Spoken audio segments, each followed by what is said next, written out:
Welcome to Crisis in Perception, where we examine the systems shaping our world one book at a time.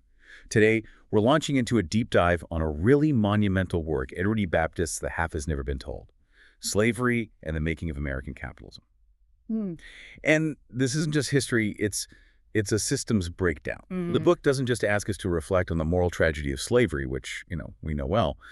It forces a pretty profound confrontation with a foundational economic myth that has really underpinned American identity for over a century and a half. And that core systemic question is just so critical. Was American slavery this backward, pre-modern, inherently inefficient institution that historians for so long depicted? Right, the system that was supposedly destined to fail. Exactly, that it just couldn't keep pace with, free market industrial capitalism? Or was it, as Baptist argues, a highly rationalized, modern, and profoundly profit-maximizing system that was absolutely central, not external, to the rapid rise of the U.S. economy and global capitalism itself? I think we really need to sit with that choice for a second, because the difference there dictates everything about how we understand American wealth, right? It really does. If slavery was just some static regional anomaly, then, well, the story is that the wealth of the 19th century was generated by northern ingenuity alone.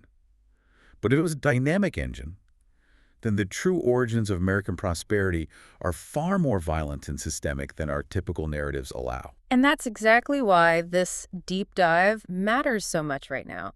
Our current, public narratives about market success, about economic growth, about who deserves what, they consistently exclude the foundational systems of violence and extraction that made it all possible in the first place. It's an erasure. It is. When you choose to remove systematic violence from the economic history, you inevitably sanitize the origins of massive national wealth. And that lets us mistake coercion for merit. And just to be absolutely clear to you, our listener, our mission here is purely structural analysis. We are going to dissect the mechanics, the institutions, the economic feedback loops that Baptist identifies. Yep. We're not here to moralize individual enslavers, and we're definitely not assigning retroactive blame to anyone alive today. Our goal is structural clarity. We want to understand the sheer engineering required for the system that made the United States the second nation in the world to undergo large-scale industrialization. So to begin, let's set the stage a little. Let's talk about the author and the context for this really ambitious work. Okay. Edward E. Baptist is a historian, and his work centers specifically on these intertwined histories of slavery and capitalism. And his book, which came out in 2014, it wasn't just another survey of the antebellum South. It was a necessary and direct response to a long tradition of economic and political histories that had, for generations, just stubbornly insisted on depicting slavery as economically static, Inefficient. inefficient, and entirely external to the forward march of American modernization. And that perception was so deeply entrenched. The idea of the South as this sleepy, inefficient agrarian society, a historical relic. Baptist looks at the numbers and sees something completely different. He sees an economic engine running at full expansionist throttle. Right, but to understand that dynamism, you really have to grasp the historical context of the expansion period itself. We're talking roughly 80 years, from the American Revolution to the Civil War. And any system like that needs inputs, right? Yeah. In this case, land and labor. Land and labor. And the land acquisition was, it was massive and it was brutal. It was achieved through relentless westward territorial seizure, often by force, from Native American nations. You see this with huge acquisitions like the acreage opened up after the Treaty of Fort Jackson in 1814. Right, that created the first real cotton frontier, Alabama, Mississippi. Exactly. That process of conquest and dispossession created the canvas upon which this entire system could, paint its profits. And as that incredibly fertile land became available, the demand for the cash crop cotton, it just exploded. I mean, the growth of figures are hard to even wrap your head around today. They're almost fantastical. Yeah. If you look at the turn of the 19th century, say 1800, enslaved African Americans produced about 1.4 million pounds of cotton. Mm-hmm. You fast forward just 6 decades to 1860, and that annual output had ballooned to nearly 2 billion pounds. 2 billion! It's not just growth. That's an economic singularity. Ah. And it was fueled by coerced labor on newly seized land. And that kind of explosive exponential growth required equally massive and crucially flexible supplies of labor and capital. As planters move into these new, often really risky frontier territories, they needed vast amounts of credit. To buy land, tools. All of that to fund the speculation, to buy machinery, and most importantly, to buy more enslaved people. Yeah. And this deep, continuous need for credit, which was secured by human beings as collateral. That's the hinge. It's the hinge upon which the entire financial and economic system of the nation turned. Okay, so let's state the central thesis clearly, in plain language, because this is the fundamental perceptual shift we're asking everyone to make. Right. The core idea is that the dramatic expansion of American slavery functioned as a modern, highly rationalized system of labor extraction and credit creation. Yeah. And it was a system that directly fueled U.S. economic growth, specifically northern industrialization, and dramatically reshaped global capitalism from Manchester all the way to Wall Street. It was not archaic. It was Mhm. innovative. It was debt-driven, and it was structured for maximum efficiency and growth. You know, the title of the book, The Half Has Never Been Told, it comes from this anecdote Baptist shares. The interview with Lorenzo Ivy? Yeah, the elderly, formerly enslaved man telling an interviewer in 1937, "Truly, son, the half has never been told." And that half, Baptist suggests, is this story. It's the story of dynamic, systematic, and violently enforced profitability that was basically scrubbed from the historical record. So now we can get into the core systems analysis. Let's dive into the specific economic and financial mechanisms that made this expansion so profitable and, well, so modern. Mm-hmm. Our first insight, and it builds right on the thesis, is this idea of slavery as a dynamic, profit-driven growth system. It was not a static relic. It was the rocket booster. The system design itself was just inherently expansionist and market responsive. Enslaved labor, particularly through cotton, became the dominant commodity stream. It made the U.S. economy the world's fastest growing in the first half of the 19th century. It's a huge shift. The U.S. went from being a minor global trading partner to the world's largest economy. And it was overwhelmingly driven by cotton. By 1820, cotton already accounted for an astounding 42% of all U.S. exports. 42%. Just think about that. Almost half of America's entire revenue stream from the rest of the world came from this one brutally extracted commodity.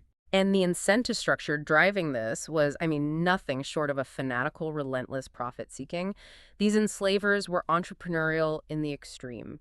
The system rewarded risk, it rewarded speculation, and it rewarded the ceaseless drive to move capital and labor to the next frontier where the land was freshest and the yields were highest. The book calls it cotton fever. It was a fever, a financial and psychological addiction to expansion, profit, and risk that demanded continuous adaptation and innovation, all in the pursuit of efficiency. That entrepreneurial character is so often ignored, isn't it? We think of entrepreneurs as people who invent new machines. Right. But in the South, the innovation was structural, it was managerial, they were constantly refining labor practices, soil management, logistics.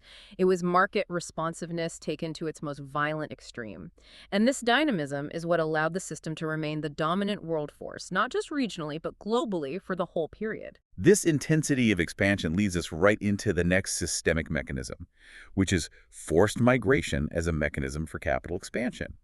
This is how the system turned potential wealth into massive amounts of liquid transferable capital. Yeah, the domestic slave trade was engineered as a dynamic professional market system. Its whole design was to efficiently connect the Old South states, like Virginia and Maryland, which had accumulated a sort of surplus of human capital. With the New South. With the New South, the Mississippi Valley, the site of that exponential production growth. And the sheer scale of this transfer is, again, almost incomprehensible. Over 1 million people were moved by force between 1790 and 1860. 1 million people. That's the largest forced migration of labor in North American history. And we have to stress, this wasn't some organic move. This was a systematized transfer of assets. The book details these heartbreaking stories, like Charles Ball in 1805 marching in chained coffles for, over 700 miles. But from a structural point of view, what was the incentive for the Old South slaveholders to even participate in this? It had to be money. It was purely monetary liquidity.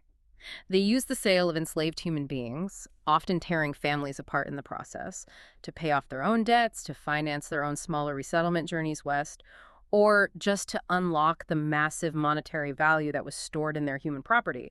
It was the liquidation of accumulated assets. And as the cotton boom drove up prices in the West, those assets became incredibly valuable. Incredibly. providing a continuous infusion of cash into the older, often soil-depleted eastern states. And facilitating this liquidity were these new professional traders, the super traders, as Baptist calls them, figures like Isaac Franklin. Right, who built these enormous fortunes by specializing in connecting the stored human wealth to the distant, high-demand, and higher-priced markets in the West.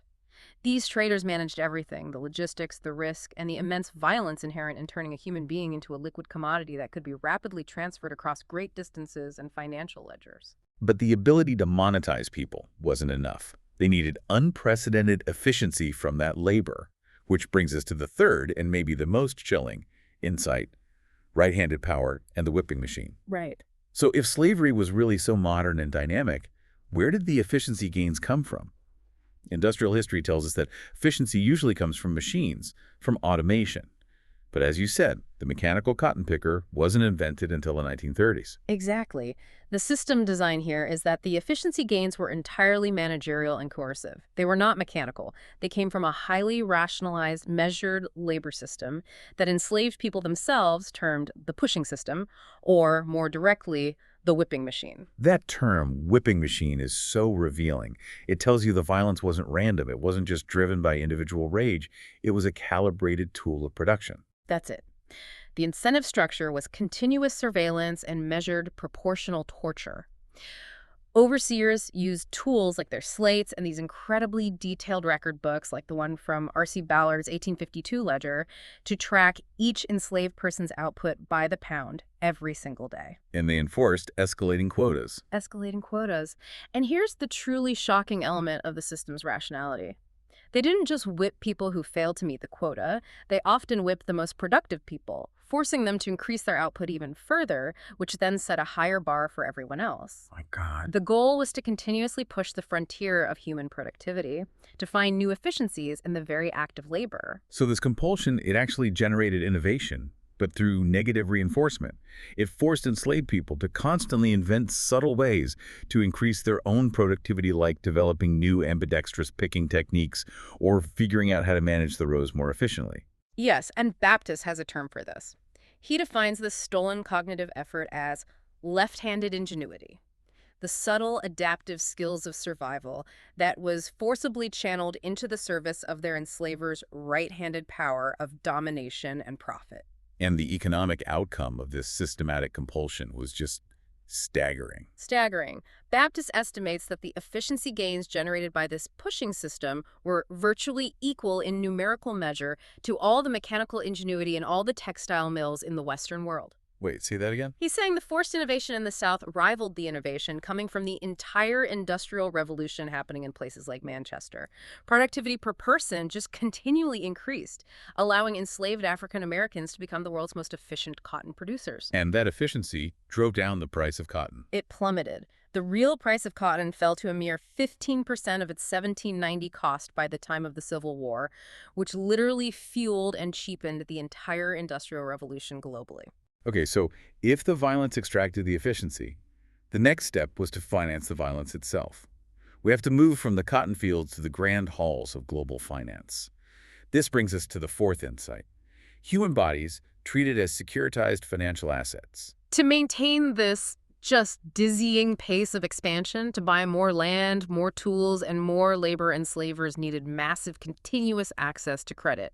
And since they didn't have gold mines, they leveraged the only asset they had that was continuously appreciating in value: enslaved human bodies. The numbers are incredible.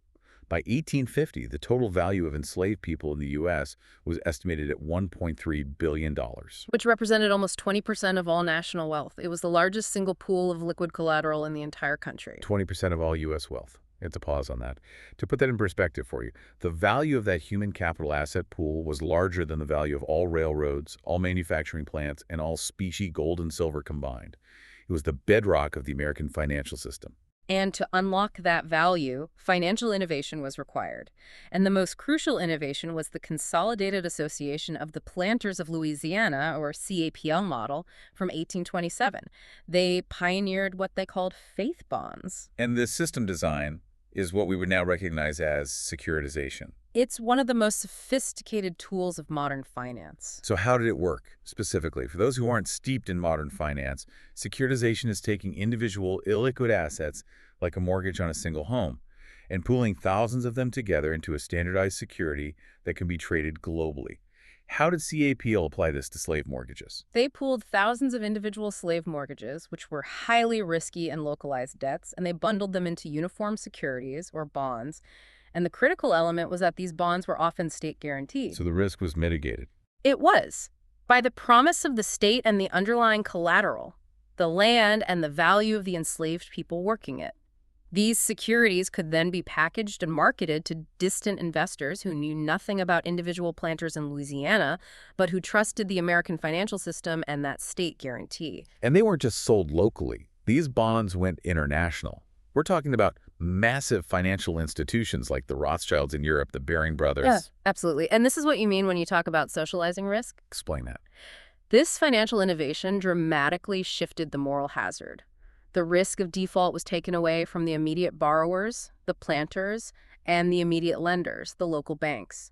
It was socialized onto distant bondholders, local taxpayers who often guaranteed the instruments, and, most tragically, the enslaved people themselves, whose continued suffering and coerced output were the only mechanism of repayment. And it drew in huge amounts of foreign investment. Massive. About $400 million was invested in expansion just in the few years between 1829 and 1837. It accelerated the boom cycle beyond anything that could have been financed domestically. That is the ultimate link, isn't it? The financialization of human cruelty. Yeah. Which brings us to our final core insight. Cotton production linked to plantation violence to global finance. The system design was that of a massive, integrated Atlantic economic circuit. The entire Atlantic economy, from New England to Great Britain, depended utterly on the continuous, reliable flow of cheap cotton revenues. If the violence stopped, the cotton stopped. If the cotton stopped, the global financial system would seize up. Let's trace that linkage explicitly. How did Baptist illustrate that connection? The chain is just undeniable. Violence, the whipping machine, generates continuous, measurable output. That output becomes cotton bales, a marketable commodity. These bales flow through New Orleans, which function as the pivot point for finance and shipping. From there, credit and insurance, which are critical for mitigating risk cycled through New York and London banks. And finally, the cotton powered the Manchester mills, the industrial engine of the world. Every single part of this chain depended on the sustained terror inflicted in the cotton fields. And it's so important to stress that this wasn't just about Southern profits. Let's illustrate how Northern sectors specialized and profited from this circuit. Absolutely. The North was deeply, deeply embedded. You can take the example of a company like the Collins Axe Works in Connecticut. After they rationalized their own labor processes, they started turning out 250,000 axes a year, and many were sold directly to the South to clear new land for expansion. So they were selling the tools for expansion. The tools for expansion. Or look at the New England textile mills. They were protected by federal tariffs that Southern politicians often negotiated in exchange for more land. They channeled the immense profits generated by cheap slave labor into their own capital deepening, building bigger, more efficient, more mechanized operations. The North provided the finance, the tools, the shipping, the insurance. The wealth of New York City and Boston was inextricably yoked to the output of the Mississippi Valley. Okay, let's unpack this entire structure. A genuine systems map requires us to identify all the moving parts, their assigned roles, and most importantly, the complex ways they interacted to reinforce the whole thing. Right. To really map the system, we have to detail the specific roles of the primary actors. And this wasn't a simple owner-slave dynamic. It was a complex economic apparatus with multiple specialized components. Let's start at the foundational layer, the enslaved people. Their role was the most complex. They were the forced labor. They were the innovators whose cognitive labor was stolen to increase efficiency. They were the prime collateral for all finance and the human capital for expansion, engine and asset, all at once. Then you have the plantation owners and entrepreneurs. These were the primary debtors and land speculators. They were political power brokers, but critically, they were also the micromanagers.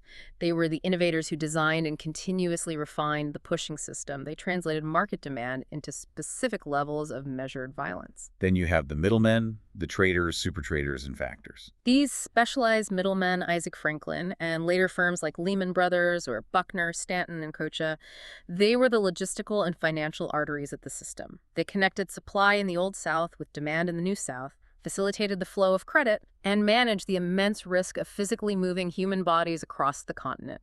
They were the critical liquidity providers. And then the banks and insurers. They acted as the centralized credit creators. The Bank of the United States, CAPL, all the state banks. They were the risk transfer agents. They pooled debt, and they held the largest collateral pool in the nation, that $1.3 billion human capital asset base.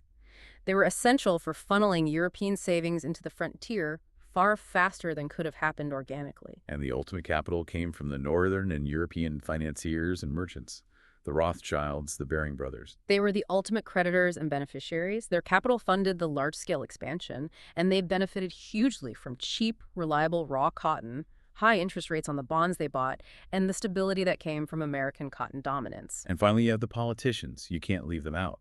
Their role was indispensable. Their job was to legitimize and secure the system. They secured territories through policies like Indian removal, they ratified the financial systems through bank charters, and they controlled federal policy through the Three-Fifths Compromise, which gave Southern politicians disproportionate leverage in Congress, ensuring their economic interests dominated national policy right up to the Civil War. It really does sound like a perfectly oiled, if brutal, machine. So what were the specific incentives driving its perpetuation? For the planters. For the planters, the incentives were exponential. It was productivity growth, rapid territorial expansion, and access to massive leverage and debt. And Baptist notes that this drive wasn't just cold calculation, it was fueled by intense animal spirits, this relentless, almost euphoric drive for profit that was intrinsically linked to the mastery and commodification of other human beings. And for the people funding that euphoria, the creditors, both here and in Europe. Their incentives were security, primarily because the debt was highly collateralized by high-value human assets that were continuously appreciating in value. They got high interest rates between 8 and 10%, and they had overwhelming confidence in the long-term profitability of the system. The evidence that the whipping machine worked meant their collateral was safe. And for the nation as a whole, North and South, under one government. The incentive was political unity, secured through those constitutional bargains, and rapid world-leading economic expansion. Cotton was the essential, world-dominating commodity stream that gave the U.S. immense global power. Now, despite the brutality being widely known, this system persisted. And this persistence was supported by these powerful narratives. Unnecessary buffer.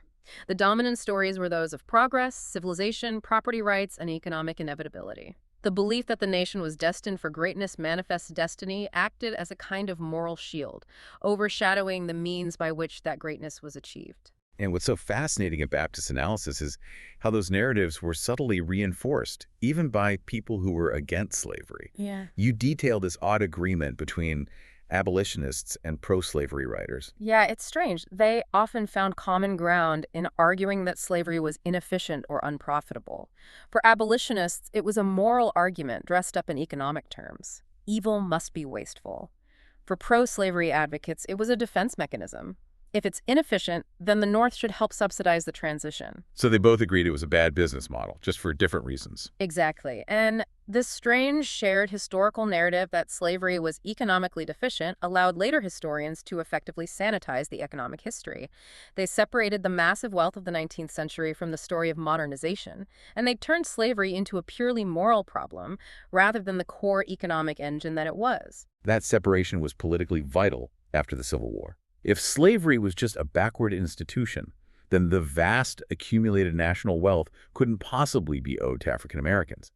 And the foundation for racialized poverty could be explained away as a failure of character, not a systematic extraction of capital. That narrative scrubbing creates the perfect foundation for our final structural mapping point, the feedback loops.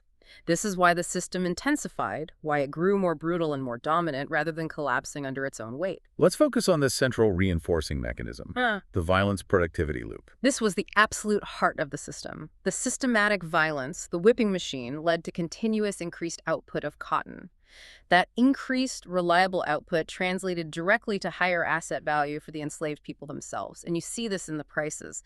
Slave prices doubled between 1830 and 1836, and they doubled again between 1850 and 1860. This skyrocketing asset value meant expanded credit. because the collateral was more valuable. That expanded credit then financed further territorial expansion and the purchase of more slaves, which in turn demanded more violence to meet the ever-increasing quotas. It was a vicious, self-reinforcing circle of debt, violence, and profit. It's terrifying in its mechanical rationality. And this economic feedback loop was protected by a political one, a political power loop. Absolutely. The increased slave population and the wealth that came with it translated into more congressional representation because of the Three-Fifths Clause. That political leverage ensured favorable federal legislation, protective tariffs for northern mills, aggressive expansion policies, which then fed directly back into increased wealth and power for the slaveholders and the creditors funding them. So the system persisted and intensified, not despite its brutality, but because the metric that mattered, profitability, proved that it was overwhelmingly rational. That's the core message. Enslavers were continuously able to extract ever-increasing efficiency and leverage that efficiency to create new, sophisticated financial products like securitization. This ensured the system remained viable, powerful, and utterly central to the global economy right up to the start of the Civil War. Baptist's work shows it wasn't a dying institution that would have faded away. It was a highly profitable juggernaut that had to be forcibly and violently dismantled. Okay, here's where it gets really interesting. We've dissected this 19th century system. Now, how do these structures, these patterns, the systematic use of extraction, infinite leverage, rationalized violence, how do they resonate with structural patterns we see in economic systems today? Well, first, this history fundamentally challenges our modern narratives of economic growth. We are, culturally programmed to believe that rapid economic growth is always good, that it's the natural result of freedom, merit, market innovation.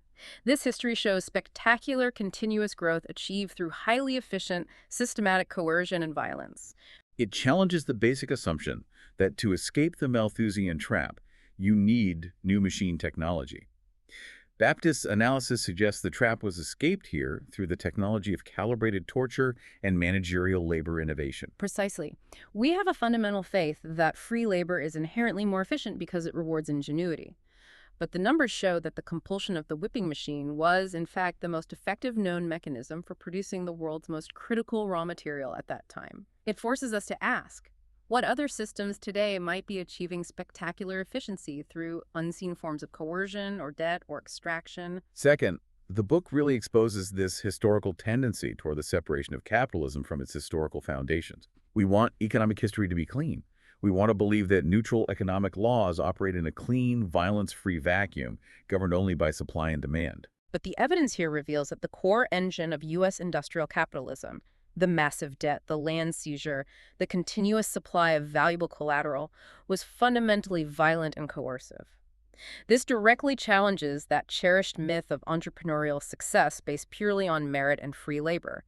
It forces you to recognize that the debt was secured by violence and the capital was generated by theft. And this leads us to a crucial modern structural pattern we have to analyze: the recurrence of securitization and moral hazard. This structural echo is maybe the most profound contemporary connection. You can draw an astonishingly direct line from the 1830s slave-backed faith bonds, which pooled individual risky slave mortgages into marketable securities, to the modern mortgage-backed securities that famously triggered the 2008 financial collapse. Tell us more about that structural parallel. How did the mechanism of moral hazard function identically in both the 1830s and the 2000s? In both cases, the financial innovation was designed specifically to shift risk away from the loan originators.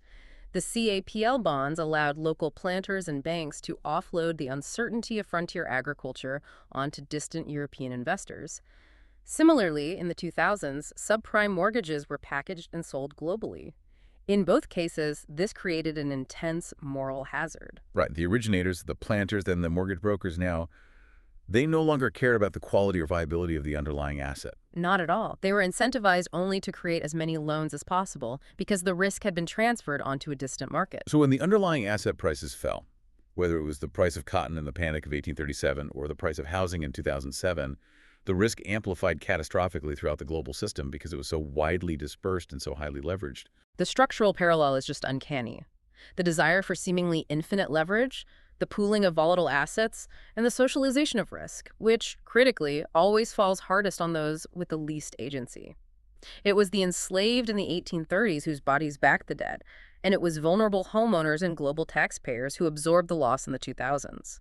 The structure of risk transfer remained constant across 2 centuries. And finally, we have to confront the implications for inequality in wealth today. If slavery wasn't a drag but a rocket booster on U.S. economic growth, generating 20% of the national wealth by 1850, then that wealth is inextricably linked to the forced labor and unpaid ingenuity of African Americans. This historical acknowledgement radically reframes contemporary debates. If the foundation of the national boom was systematic extraction, then discussions about wealth distribution, inequality, and responsibility can't be dismissed as just debates about modern policy. They are debates about the original, violent, and highly efficient structuring of American capital. The history dictates how we have to approach the contradictions between the promise of freedom and the reality of inherited opportunity. So what does this all mean for our ongoing project, Crisis in Perception? How does this deep dive, which has been so focused on the mechanics of financial violence, inform the way we view the world today? Well, it explicitly reinforces one of our project's core themes, the need to focus on systems versus individual blame. The temptation is always to focus on the individual actor, the paternalistic master, the specific villain, because it's a morally neat narrative. But that focus obscures the massive scale of the systemic engineering required. You can't rip a million people from their communities, drive them west, and force continuous innovation without a complex, integrated system involving banks, politicians, insurers, and sophisticated financial products. It also demonstrates perfectly how economic narratives sanitize power. The success of that post-Civil War narrative, that slavery was inefficient and bound to fail anyway, is a key historical example of this. That narrative actively scrubbed the historical record clean of structural violence, which allowed subsequent political arrangements like Jim Crow to be justified not as continued extraction, but as necessary civilizing projects for an allegedly economically deficient population. The narrative justified the power structure. And crucially, it highlights why structural violence disappears from objective histories. The use of torture as a measurable, calculated factor of production, the core technology of the whipping machine, illustrates how structural violence was the technological core of the world's most profitable economic sector. When historians and economists try to create an objective analysis, that measurable violence is often the first variable to be erased, leaving only clean, quantifiable graphs of supply, demand, and profit, disconnected from the human costs that drove the numbers. It proves that economics is never truly separate from politics or violence or human identity. These systems are inherently integrated. So, in conclusion, Edward E. Baptist's work offers a profound and necessary perceptual shift. We are forced to see American capitalism not as an inherently free system, born spontaneously of abstract market forces, but as a system inextricably built upon a dynamic, expanding, and highly efficient structure of coercion and human commodification. Prosperity did not happen despite slavery. It happened because of slavery's relentless growth, its continuous efficiency gains, and its deep, sophisticated integration with U.S. and global finance. The entire modern world, particularly the speed of the Industrial Revolution, owes its existence, in part, to the massive increase in cotton output achieved through this system. The relationship between violence and prosperity is just laid bare. The continuous, massive increase in U.S. cotton production required the institutionalization of calculated violence torture, calibrated by detailed measurement, like in R.C. Ballard's ledger, to extract the cognitive labor, that hidden innovation of the left hand, for the right-handed power of the entrepreneurs and financiers. That systemic violence was the technological key. And we can conclude with an open reflection that builds on this. Consider the implications of the fact that the post-Civil War attempt to use free labor, where pickers were paid a wage by the pound, often failed to produce the same hourly cotton output that the whipping machine had achieved. The evidence suggests that coercion, rather than being economically backward, was perhaps the most efficient way to produce the world's most important raw material at the time. That chilling efficiency born of violence is the half that has never been told, and it is the true foundation of modern progress. We've been exploring Edward E. Baptist, author of The Half Has Never Been Told: Slavery and the Making of American Capitalism. We highly encourage you to read the book or borrow it from a library. This project is free and publicly accessible. If you'd like to support the time, tools, and research behind Crisis in Perception, you can become a supporter on Patreon. For a shorter, visual overview of this topic, see the mini-explainer linked in the description. If you enjoy this kind of systems-level analysis, please like, subscribe, and comment with books or topics you'd like us to explore next.